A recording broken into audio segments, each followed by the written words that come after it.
Hello बच्चों, मैं आयुष शर्मा आपको अपने YouTube channel engineer Ayush maths पर आपका हार्दिक स्वागत करता हूं।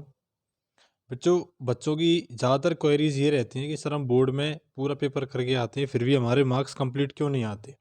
ऐसी कौन सी छोटी छोटी गलतियां होती हैं जिनमें हमारे मार्क्स कट जाते हैं, कहाँ हम लिखने में चूक कर देते हैं। तो इन सारी चीज़ों का समाधान लेकर मैं आज आपके पास माध्यमिक शिक्षा board Rajasthan Ajmer 12th class की एक टॉपर बच्चे की नोटबुक लेके आया हूँ, जो कि एग्ज़ाम 13/4/2022 को हुआ था और बच्चे ने मैथ में 80 आउट ऑफ 80 मार्क्स गेन करे। तो मैं भी ये चाहता हूँ कि आप भी 80 आउट ऑफ 80 मार्क्स गेन करें। तो उसके लिए देखो, हमें जैसे कि जानकारी होनी चाहिए कि पेपर जो है हमारा 4 पार्ट्स में डिवाइड रहता है, section A, section B, section C and section D. Section A में MCQs, fill in the blank और वेरी शॉर्ट टाइप क्वेश्चंस होते हैं, जो कि वन मार्क्स के होते हैं। तो जैसे आप एमसीक्यूज करना शुरू करेंगे तो सबसे पहले क्वेश्चन नंबर 1 प्रश्न संख्या वाले इसमें पार्ट में आपको क्वेश्चन लिखने हैं। कॉपी में ऊपर आप देख रहे हैं परीक्षक द्वारा प्रदत्त अंक इधर की साइड लिखे जाएंगे, बिल्कुल लेफ्ट में। उसके बाद सेकंड रो में आपको प्रश्न संख्या लिखनी है, मतलब क्वेश्चन नंबर लिखना है कि जो आप कर रहे हैं। और ऊपर लिखा हुआ है परीक्षा उत्तर, उस वाले पोर्शन में आपको पूरा सॉल्यूशन अपना करना है। तो पहला आपने किया तो सबसे पहले मान लीजिए 4 ऑप्शन हैं, उन 4 ऑप्शन में से कोई एक ऑप्शन ठीक है। जैसे पहले का डी ठीक ठीक था, तो डी लिखना है, साथ के साथ उसका आंसर भी आपको लिखना है। Function is neither one one nor onto, ऐसे इन्होंने क्वेश्चन नंबर सेकंड किया है, फिर उसमें ऑप्शन नंबर बी देन उसका आंसर। ऐसे question number third, option number A then उसका आंसर। ये चीज़ आपको विशेष ध्यान रखनी है कि जो आप कर रहे हैं हर आंसर के बीच में एक लाइन का आपको क्या देना है, गैप देना है, ताकि कॉपी आपकी एग्जामिनर को क्लियर दिखे। कोई भी लेटर ऐसा होना हो कि वो पढ़ ना पाए क्या लिखा हुआ है। जितनी कॉपी आपकी साफ रहेगी उसको देखने में उतना ही इंटरेस्ट आएगा। तो देखिए, इस प्रकार इन्होंने हर क्वेश्चन के बीच में एक एक लाइन का क्या दिया हुआ है, गैप दिया हुआ है। सेकंड क्वेश्चन जैसे फिल इन द ब्लैंक्स आ गए, तो फिल इन द ब्लैंक्स और एमसीक्यूज इन दोनों के सॉल्यूशन आप पीछे पीछे रफ कॉपी में करेंगे। केवल और केवल आंसर ही आपको नोटबुक में यहाँ पर लिखना है। देखिए, हर क्वेश्चन के बीच में एक लाइन छोड़ी हुई है। और फिर उसके बाद नेक्स्ट क्वेश्चन नंबर थर्ड, ये चीज़ भी एक कॉपी में ध्यान देने वाली होती है कि जैसे मान लीजिए ये जो ब्लैंक रह गया, अब आपको पता है कि क्वेश्चन नंबर थर्ड जो मैं करने जा रहा हूँ वो पूरा इस लाइन में नहीं आएगा, तो इन्होंने पूरा पेज छोड़ा हुआ है। तो आप भी ऐसे ही पूरा पेज छोड़ें। देन क्वेश्चन नंबर थर्ड है, क्वेश्चन नंबर थर्ड में जो प्रूफ वाले क्वेश्चन आ रहे हैं, जितने भी प्रूफ वाले क्वेश्चन होंगे, उन प्रूफ वाले क्वेश्चंस में पहले आप गिवन लिखेंगे जैसे इन्होंने लिखा हुआ है, फिर टू प्रूफ लिखेंगे, देन उसके बाद प्रूफ। और क्या आपने प्रूव करा है वो एंड में आपको लिखना पड़ेगा, जैसे लिखा हुआ है it is not onto, आपको function not onto prove करना था, तो ये नॉट ऑन टू इन्होंने किया। स्टेप बाय स्टेप आपको सारी चीज़ें सॉल्व करनी है और हर क्वेश्चन के बीच में आपको क्या लिखना है, एक लाइन का गैप जरूर दे के चलना है।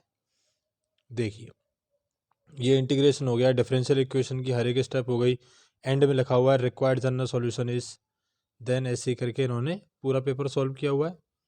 इसके बाद हम आते हैं बच्चों, देखिए आपके सेक्शन नंबर बी पर। सेक्शन नंबर ए जहाँ पर ख़त्म हो जाएगा, उसके बाद जब सेक्शन नंबर बी स्टार्ट होगा तो आपको ऊपर पहले नोटबुक में लिखना है सेक्शन नंबर बी, देन आपको सेक्शन नंबर बी स्टार्ट करना है। और देखिए, जैसा कि मैं आपसे स्टार्टिंग से कहता आ रहा हूँ कि मैथ में स्टेप के ही नंबर आपको मिलते हैं, तो इसलिए आपको स्टेप बाई स्टेप क्वेश्चन करना कंपलसरी है।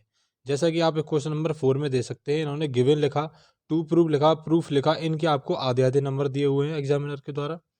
आगे अपन चलते हैं, क्वेश्चन में उस उन्होंने वन वन और ऑन टू प्रूव करवाया किसी फंक्शन को, तो वन वन प्रूव करने का half marks, then onto prove करने का हाफ मार्क्स, तो ऐसे करके पूरे टोटल आपको 2 नंबर मिले। इसके बाद में ऐसे ही देखिए, क्वेश्चन नंबर 5 है आपका। क्वेश्चन नंबर 5 में भी जो प्रूव करना है, ऊपर पहले गिवन लिखा हुआ है, उसके हर एक स्टेप के आप देख रहे हैं बच्चों, देखो हाफ हाफ मार्क्स देकर कंप्लीट उन्होंने 2 मार्क्स का कंप्लीट आंसर दिया। ऐसे question number 6, her step by step आप देख सकते हैं, हर स्टेप के उन्होंने नंबर दिए हैं। क्वेश्चन नंबर ये हो गया आपका 8। क्वेश्चन नंबर 8 के बाद में नेक्स्ट आ गया क्वेश्चन नंबर 9। कितने सिस्टमेटिक वे से जो भी आप क्वेश्चन करेंगे, हर क्वेश्चन की आइडेंटिटी आपको लिखनी है, गिवन में क्या दिया हुआ है वो सब चीज़ें आपको लिखनी है, जैसे इन्होंने लिखा हुआ है। देखिए, गिवन लिखा हुआ है, उसके बाद में क्या पूर्व करने का है वो लिखा हुआ है। देखिए, क्वेश्चन नंबर 12 में इंटीग्रेशन है, तो इन्होंने कॉस स्क्वायर एक्स की आइडेंटिटी यूज़ की है 1 माइनस साइन स्क्वायर एक्स, तो ब्रैकेट में बगल में उसकी आइडेंटिटी लिखी हुई है कि हमने ये आइडेंटिटी यूज़ करके कॉस स्क्वायर एक्स को यहाँ पर चेंज किया है। तो उन सब चीज़ों के देखिए आप half half half half marks करके 2 मार्क्स आपको दिए हुए हैं। इंटीग्रेशन हो गया, फिर डिफरेंशियल इक्वेशन हो गई आपकी, सारी चीज़ें देखो, फॉर्मूले सारी चीज़ें लिखी हुई है, फॉर्मूले के नंबर भी हैं स्टेप बाय स्टेप। तो इस प्रकार से बच्चों आप अगर कॉपी में करके आते हैं, और एक चीज़ आप विशेष ध्यान रखेंगे कि जितना हो सके आप सीरियलिटी के अकॉर्डिंग ही को अपने सॉल्यूशंस को करें, सीरियलिटी से चलें, 1 2 3 4। जैसे आप लगातार करते चलेंगे तो एग्जामिनर को भी लगता है कि बच्चा पढ़ने वाला है और बिल्कुल प्रॉपर वे में वो क्वेश्चन अपना कर रहा है।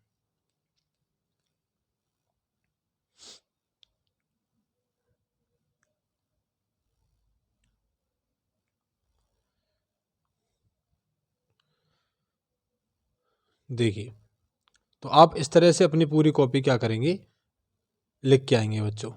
ये आ गया आपका क्वेश्चन नंबर 20। क्वेश्चन नंबर 20 में गिवन, फिर सारी चीज़ें जो भी है, एरिया फाइंड करवाया गया है किसी भी ट्राइंगल का, तो एरिया का फॉर्मूला लगा के इन्होंने सबसे पहले देखिए फॉर्मूला लिखना है, फॉर्मूले के बाद ही आपको अपने क्या करना है, क्वेश्चन आगे सॉल्व करना होगा। सेक्शन नंबर डी स्टार्ट होती है, सेक्शन नंबर डी लिखा हुआ है सबसे पहले, देन फिर उसका इंटीग्रेशन, कहाँ पर क्या आइडेंटिटी यूज़ करनी है, सारी आइडेंटिटी इन्होंने लिखी हुई हैं।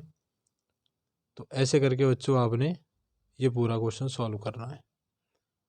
देखिए, ये प्रोबेबिलिटी का आ गया क्वेश्चन नंबर 13।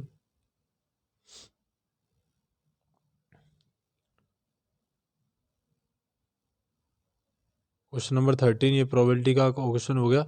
तो ऐसे करके आपको टोटल पूरा पेपर करना है, और देखिए एंड में जब पूरा सॉल्यूशन आप कर लें, उसके बाद कॉपी चेक कर लें कि मेरा कोई क्वेश्चन छूट तो नहीं गया बीच में, पेपर से मिला लें सारी चीज़ें, जो पूछा गया है मैंने कर लिया कि नहीं कर लिया, और एंड जब हो जाए तो आपको एंड में लिखना है एंड, ताकि एग्जाम को पता पड़ जाए कि यहीं तक इन्होंने अपना सॉल्यूशन किया है। और बाकी जो एंड में बचे हुए पेजेस हैं उन सबको आप इस तरह से क्या करके आएंगे, क्रॉस लगा कर आएंगे, उन पर एक ऐसे लाइन खींच के आएंगे, और जहाँ पर भी आपने रफ काम किया होगा उस रफ काम को भी आपको ऐसे क्या करना है बच्चों, काट के आना है। देखो जैसे इन्होंने कॉपी में काटा हुआ है। ठीक है डियर बच्चों, तो मैं कोशिश करता हूँ कि आपको ये इन्फॉर्मेशन पसंद आई होगी। इसको ज़्यादा से ज़्यादा शेयर करें ताकि और बच्चों को भी इसका क्या मिल सके, लाभ मिल सके।